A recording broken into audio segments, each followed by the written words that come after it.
বাহ,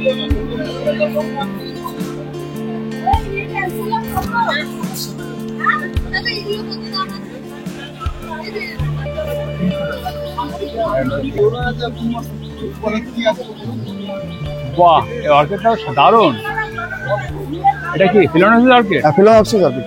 বাহ, কালারগুলো দারুণ হয়েছে। হ্যাঁ, কালারগুলো খুব ভালো নিয়ে এসছে এবারে। তুমি কি ফিলোনোসিস করো? হ্যাঁ, ফিলোনোসিস করি। কত অর্কিড আছে তোমার কাছে? 40টা মতো অর্কিড আছে আমার কাছে। 40টা অর্কিড আছে। কোথা থেকে আসছো? পূর্ব মেদিনীপুর খেজুরি থেকে। এবার এগুলো নিয়ে গিয়ে এই যে ফিলোনোসিস অর্কিড অনেকে করতে চায়, তো অনেকে তো করতে পারে না। তো এই ফিলোনোসিস অর্কিডটা কিসে বসানো আছে? স্প্যাগনাম মশে আছে, তাই তো? স্প্যাগনাম মশে আছে, এটাকে বাড়ি নিয়ে গিয়ে বের করে দিই। বাড়ি নিয়ে মশগুলো দিয়ে ভালো করে ধুয়ে, হ্যাঁ, তারপরে ক্লে ওয়ালা চারকোল দিয়ে মাটি লাগানো পট হয়, ওতে রিপোর্টিং করলে হয়ে যাবে। অর্কিডের জন্য তো আলাদা পট কিনতে পাওয়া যায়। হ্যাঁ, অর্কিড ওই মাটি যে টপগুলো পাওয়া যায়, হ্যাঁ বেশি কাটা কাটা থাকে, হ্যাঁ হ্যাঁ, মানে জল বেরোনোর জায়গা বেশি থাকে, সেগুলো তো বসালে হয়ে যাবে। হ্যাঁ, সেগুলো তো বসালেই হয়ে যাবে। আচ্ছা, ছায়াতে রাখতে হয় নাকি? ছায়াতে রাখতে, সেমি শেডে রাখতে হয়। সেমি শেডে রাখতে হয়। রিফ্লেক্টেড সানলাইট হলে ভালো হয়। হ্যাঁ, মানে ডিরেক্ট সানলাইট ভালো না, ডাইরেক্ট সানলাইট নয়।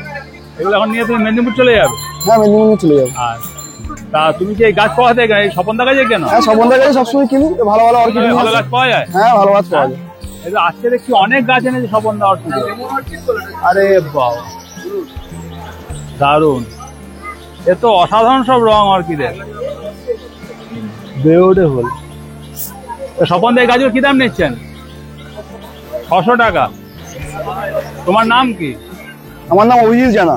অভিজিৎ জানা? হ্যাঁ। তা অভিজিৎ, এই গাছগুলোতে খাবার দাবার কি দিতে হয়? এই গাছগুলোতে খাওয়া দাওয়া বলতে আমি তো ইউজ করি, তোমার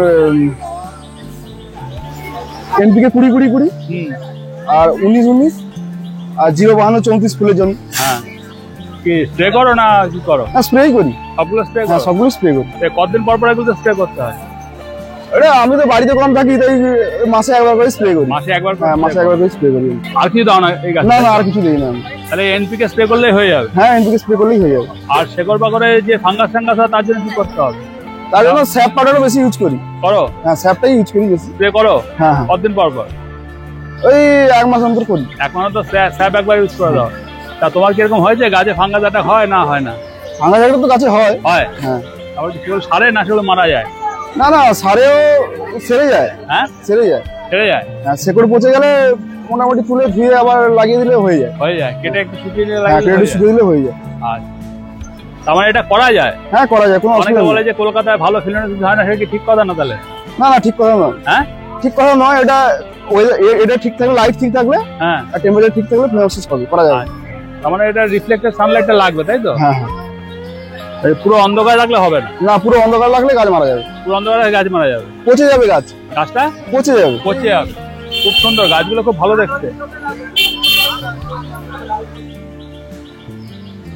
তো অনেকে আবার বলে যে ফিলোনোসিস অর্কিড কিনে নিয়ে যাচ্ছে, গাছে ফুল হচ্ছে না, তখন কি করতে হয়?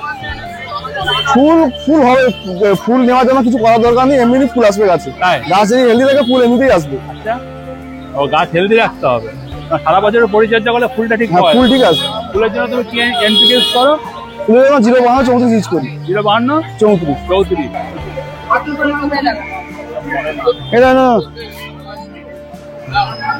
এটি প্যাক করে দাও।